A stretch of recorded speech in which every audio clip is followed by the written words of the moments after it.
All right, you are watching Open Line, and when we are back on Open Line, Chuck Long here with Kevin Kennedy from the Kennedy Law Firm.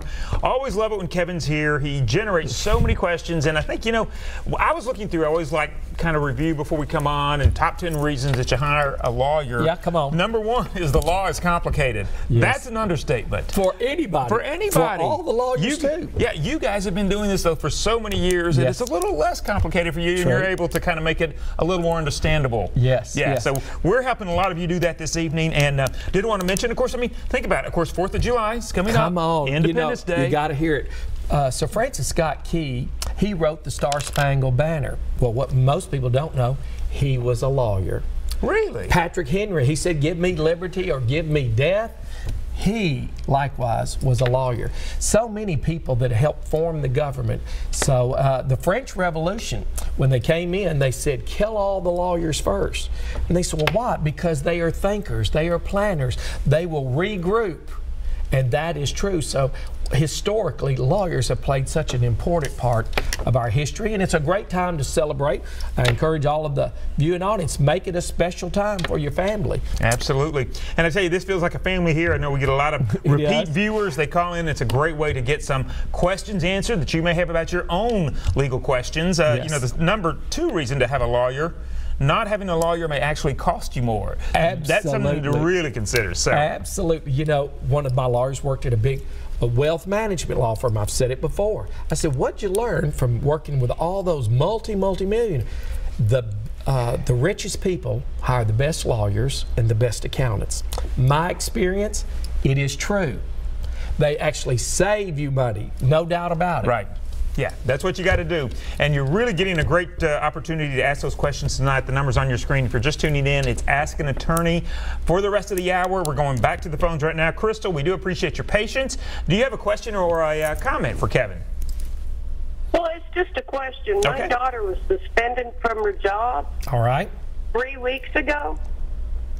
And they didn't give her a reason. They took her name tag and escorted her out the door, and she hasn't heard anything from them. Well, waiting for them to call. Is there anything she can do? Yes, here's the real world in Tennessee. We are known as an employment at will. And we've said this because right now jobs are the most important asset that Americans, Nashvillians, Tennesseans have. So you have to know what your rights are. Under Tennessee law, they can let you go, you can quit, but there's certain federal laws that they cannot discriminate against you for your age, your gender, your race. There's a lot of things. So what I would always do, if I were in that circumstance, I'd try to go to HR and say, can I have an understanding? Are you letting me go? Is this permanent? Did you give me a warning? And you should look at your policy handbooks, because so many policies say, okay, you're given a warning, and then you're put on probation, and then this, because there's a lot of gray areas. And talking to a lawyer immediately is important. What I also tell people, you've got to protect your reputation. So if that happened, I would seek legal advice. I don't want them saying slanderous things about you or me that are untrue. And so we can change jobs and go to another job. So yeah, that's something that she should pursue and discuss privately. All right, very good to know. So we do appreciate that call, Crystal. So going back to the lines right now, and we've got Ray on the line with us. Ray, good evening, and do you have a question or a comment for Kevin from the Kennedy Law Firm? Yes, I do. Can you hear me? We got you, Ray. Go ahead. Okay, my question is, I am a property owner. Yes, sir. And I have what I consider a public nuisance. All right. Every day, I am concerned about a person coming to my house that thinks he is the boss. All right. On my property.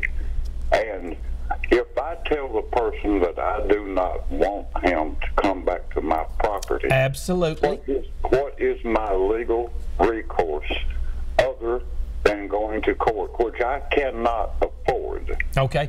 First off, you have an absolute right to peace and enjoyment of your property in Tennessee. If this gentleman came on, I would send him a letter, cease and desist from coming onto this property. If you do, it would be considered a criminal trespass, and you can call the police and they'll issue a warrant and have him arrested, have him removed. And so you've got legal rights. And remember, if you have someone charged in a criminal charge, it's really not you. You're only a witness. That's the state of Tennessee versus this person. If he's a bully or whatever, someone needs to step in and say, stay off of our property. All right, well, again, great to know that kind of information. So, Ray, we hope that helps. We do appreciate the call this evening. All right, back to the lines. Hence is on the line with us. Hence, good evening, and do you have a question or a comment for Kevin? Yes, I do. All right, let's go for it.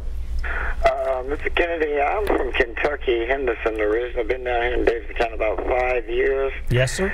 And I had some property that was destroyed under city codes and ordinance ruling. I thought I had a right to appeal the decision to a higher court, but I never got that. It's over $100,000 worth of property, Wow. private home with a mortgage on it that I was paying. Yes. It's been 2013 when that happened. I came down in January. Yes. Well, there are ways to appeal practically anything that happens. You have civil remedies. There'd be a statute of limitations that you would have to be brought against the government. Sometimes they limited them down. The law teaches us all, don't sit on your rights. It's a Latin word called laches. So we have rights, but we cannot wait on them. Perhaps you waited too long to actually bring that lawsuit, but there's always an appeal. And then you appeal the process administratively. If you don't get the relief that's sought after, you have a right to bring it in circuit court or chancery court. And so you probably need to go talk to a lawyer privately and discuss your particular situation. But, you know, I've said many times the early bird gets the worm. If I've got problems out, they haven't even gotten to me. You and I are taking a proactive approach when? Right now. Right. And if we can divert that problem off, because many times we can say, now I want you to know, if you do this, we are going to sue you. And many times people will say, I don't want a fat lawsuit. A lien compromise is better than a fat lawsuit. Benjamin Franklin said that 200 years ago. It's still worth writing down. It's still worth using. Yeah, absolutely. All right, Hence, we hope that helps, and we do appreciate the call. Back to the lines right now. Sandra is on the line with us. Sandra, we appreciate your patience. We're glad you called in. And do you have a question or a comment? Yes, I have two situations that I need a little bit of guidance. Okay, hit it. The first one has to do with a property management situation where I was living in an apartment and the tenants below me continued to make noise. They were like a nuisance type of thing. And so I followed procedure. I emailed the management several times over a period of 9 months. The managers changed like 3 times in that period of time as well. So nobody did anything about it, or they would say, well, you know, we have to hear them. Or if I would call the courtesy officer, and the courtesy officer I did twice, they came twice, and she would say, well, you know, I don't hear anything now. Mm-hmm. And I says, well, you know, I wouldn't call you at 1 in the morning if it wasn't so. And I'll say this, we'll break in on right there. You have a right to call the police. The police can come at any time and stop that. You have the right, like we've said earlier, to the peace and enjoyment of your property, and it's unfair. Why is it? It's against public policy. Many people have to work all kinds of odd shifts, so it only makes sense. And we know that these companies just try to appease everyone, pay your rent, don't bother us. We understand that's a business. But that's a criminal act if they continue on with that noise variance. Okay, that is, again, great information to know. So, Sandra, we appreciate the call this evening. We do need to take a short break. If you are just tuning in, it's Ask an Attorney. If you have questions, stay with us through the break. Call us right after. 737-7587. We'll be back with more Open Line right after this.